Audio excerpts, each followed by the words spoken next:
Welcome to the Commercial Real Estate Investing from A to Z podcast. I'm your host, Steph Bodrini. This podcast is for everyone who wants to learn about investing in commercial properties. We get the best people in the industry to give you straightforward and practical advice that you can actually use in your investing. In today's episode, we are going to be learning how to add value to industrial investing, what were some of the major lessons learned getting into this asset class, and also how to take your business to the next level. We are interviewing Monick Halm. She is the founder of Real Estate Investor Goddesses. She is a real estate investor and syndicator and owns, together with other investors, over 1,300 rental doors across 7 states. Here we go. Monique, thank you so much for joining us today. I am super excited to have you here because I was listening to your podcast when I started out in this amazing journey. So it's so awesome to have you come here and share your wisdom with us. But first, why don't you tell us a little bit about you? Sure. Well, thanks for having me. It's such a pleasure and an honor to be here. So I am a real estate investor. Now I'm focusing a lot on industrial, but we also have multifamily. We have a single family portfolio, a mobile home park, an RV park. Though I did not start here at all. I actually started my career, my life as a lawyer. Growing up, my parents they're super encouraging. I'm a first generation American. My parents were from Haiti. They always said, Monique, you can be anything you want, but in parentheses, as long as you're a doctor, lawyer, professor, engineer. Because for them, that was success. And what I learned was to be successful is to have one of those jobs. I was miserable as a lawyer, but that's a whole other topic. The only thing that I learned about real estate investing was to buy your own home. And I went to do that. And I live in Los Angeles, super expensive market. And this was back in 2005. But even then, a starter home in a semi-decent neighborhood, just a neighborhood where you wouldn't have drive-by shootings, not like nice like Bel Air, Beverly Hills. But those starter homes were upwards of $600,000, $700,000. And so I ended up getting a small multifamily and living in one unit, renting out the other ones as a way to be able to afford my home. And then that's how I got into real estate investing. I became a landlord kind of accidentally.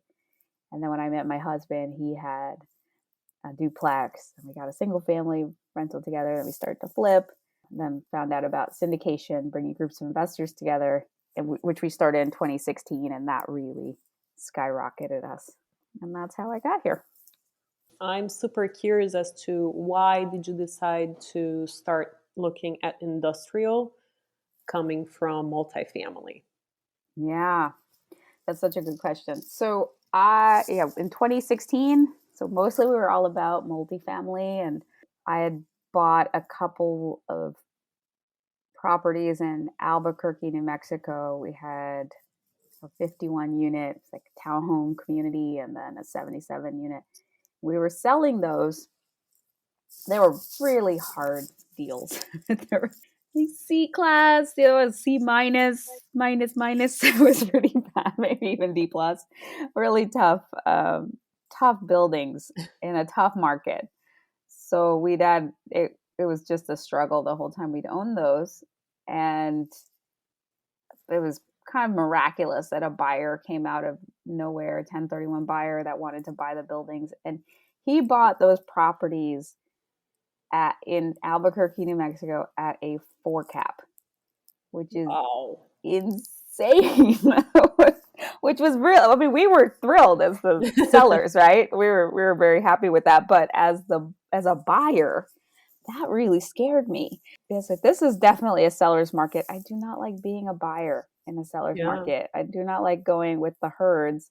And if people are going to pay this much for that asset, that I don't want to compete with that. So I started looking at, where else could I look? And there were more and more and more people coming into multifamily, still are. And I thought, well, where else can I look? And I fell into industrial. We had a partner who is an operator. So a lot of what we do is we have investors, and we partner with great operators and bring money, and we're on the GP, but we're not doing a lot of the operation side.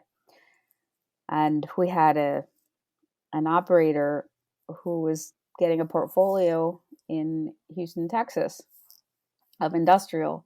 And this particular portfolio had 109 different spots. We had 6 industrial parks in Northwest Houston. And I didn't know much about industrial yet, but I started looking into it, in assessing this deal. And I went, yeah, okay, I like this. It's not the feeding frenzy that I'm seeing in some other asset classes, but there is a definite demand, and it's increasing demand, a lot of need for this type of property. Even as retail was hurting because of online retailers, they need industrial space. They need storage. They need distribution centers and data processing. And we have manufacturing in this country. There is manufacturing. There's this need for this type of asset, but there was not all of the people going there to buy it. So I saw this great opportunity, and actually industrial over this past year in COVID was the strongest, I think, along with self-storage, the strongest performing asset class. Yeah. And it is doing incredibly well. Now we do a very niche type of industrial called a sale leaseback, which I can talk about in a minute. But it was really is the scare of the nice part of being a seller in this market, but realizing I didn't want to be a buyer in that market, which got me curious about industrial. And good job on picking the next hot asset class. I wonder what's even next for you. We will see. What are some value add strategies that you use for industrial? So I was just talking about this type of niche industrial that we do called sale leaseback. And sale leaseback is this. There's a company that has a facility that they are using, and they want to sell it mostly because usually because they want to get the equity out of it, but they still want to use it. So they sell it and then they lease it right back. This is very, very niche. Very, very, very few people do this. And because it's so unusual and so few people do it, that really is the value add. So, we'll buy it, and then the seller becomes the tenant, and they're leasing it, usually with a 20-year lease, built-in rent increases, triple net. So they're paying rent and property taxes and insurance and all the maintenance. So if there's an issue with the toilet, they fix the toilets. If there's an issue with the roof, they'll fix the roof. Love triple net. So they have this lease. So what we do is we will sell it usually in 4 to 6 years to an institutional buyer, like a pension fund or an insurance company, something like that.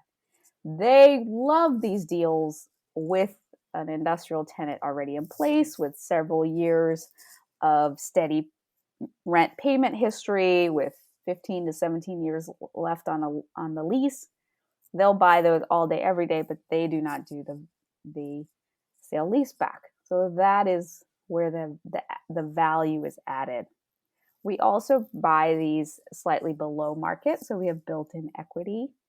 We rent it slightly below market as well to the seller/tenant, which also gives us room. That's how we're adding value. And the big due diligence piece, the one risk is in that tenant. So we do a lot of due diligence on the company to make sure that they're super good bet, good risk. So they're well capitalized. They're very strong companies. I think the youngest company we've done one of these deals with is 17 years old.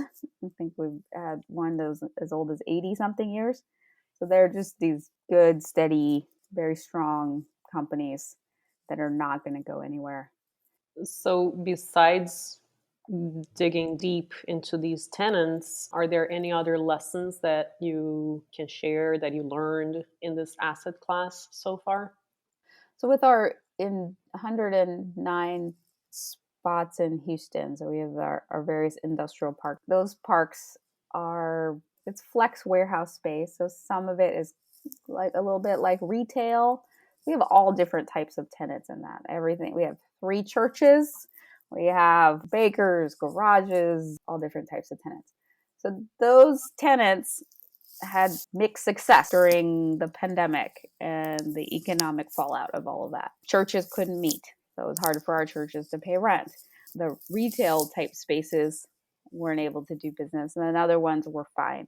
What's nice about that is we had 109 tenants. We have a mix of different things. So some were good, some were not bad, some didn't do as well. The lesson we learned, still having that variety of different tenants and really working with them and staying in communication with them, Mm-hmm. helping them to access some of the federal money that was available for businesses, that helped allay the risks.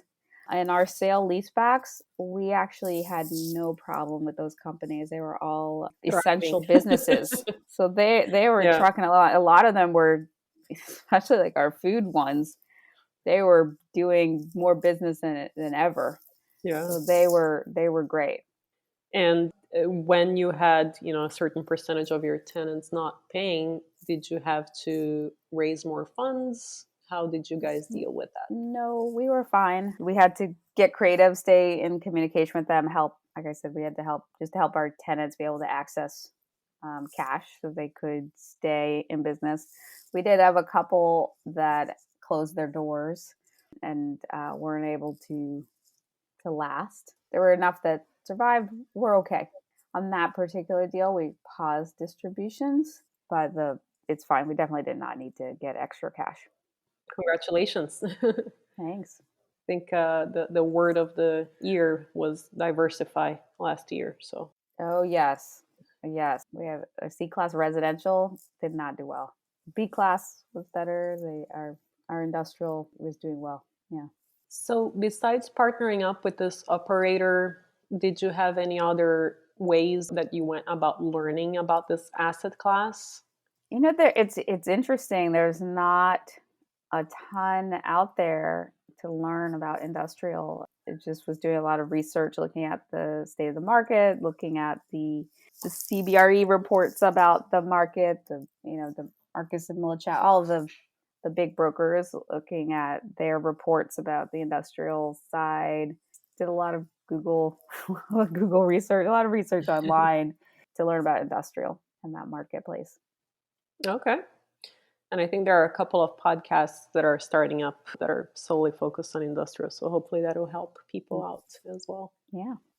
So switching gears, I'm super curious. I know you're a huge Tony Robbins fan and that he has helped you so much in your business. Can you share some of the top things that you have learned with him that have helped you scale your business so much? Yeah. That's such a good question.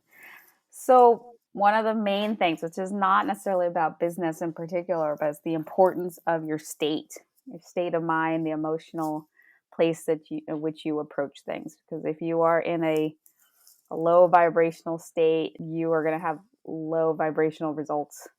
If Mm-hmm. you're in a high vibrational state, you're going to have high vibrational results, which is thinking more resourcefully and creatively. And the importance of state is everything. So that's been the main lesson that I've gotten from him, and always try to get into state myself. I really focus on that with my community of real estate investor goddesses. We're meeting. We always focus on getting our state up. So that's really important. In terms specific business, because I think when we were connected, I was at Business Mastery. So one of the really important things is anticipating change, and change is a constant. And part of doing well is to recognize patterns and see what might be coming down the line. Take some time to think about what are changes that could be coming and that will affect what you're doing. And I think for me, seeing the changes that were coming along in the multifamily market, Right. and Exactly. anticipating and seeing also the changes that were happening in industrial, that really served me. So that's been a really valuable lesson. Another one that I got from Tony and Business Mastery in particular is the importance of being an owner of your business and not an operator. When you own the business, then the business is running largely without you. When you are an operator, then you are working. So you have a job. When I first went to Business Mastery, that was in 2019, in August, I realized, wow, I am very, very, very much an operator in my business. And so I set out, and that's what I've been doing for the past year and a half, almost 2 years, is working on being more of an operator and creating the systems and the processes and putting people in place so that the business can run largely without me. That's made a huge difference for the business and for my life. Thank you for sharing that with us. I really appreciate it. My pleasure. Is there anything else that you think is important for our audience to know, be it in industrial or taking care of your own career in real estate? I think one of the most important things in real estate is relationships.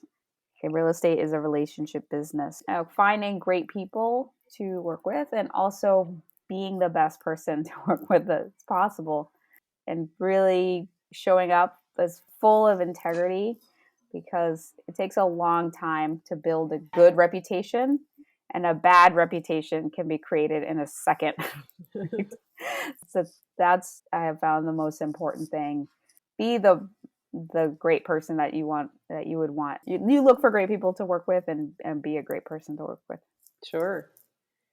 Wow, Monique, thank you so much for joining us and sharing all of this amazing wisdom. How can our listeners get in touch with you?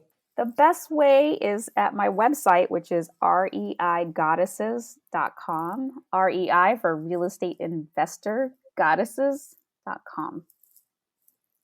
And Goddesses has 2 D's and 2 S's, as I was typing here, in case people don't know. Yeah, actually 3 S's. GODDESSES. Goddesses. What about your podcast?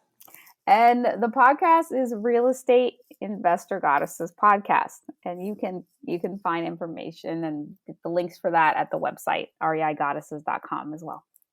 And as always, all of these links will be under show notes. Monique, thank you so much again for making the time to share your wisdom with us. I really, really appreciate it. Thanks for having me, Stephanie. If you haven't already, I would really appreciate if you could leave us a review if you are learning from this podcast. And I would love to thank one of our latest reviewers, Tiger. I'm a graduating college kid prepping for interviews and entering the CRE industry after several summer internships in New Jersey and New York City. Great podcast for commercial real estate terminology and learning from her experiences. Thank you so much, Tiger. I really appreciate your username and your review, and best of luck starting your real estate career. And I will see you next time.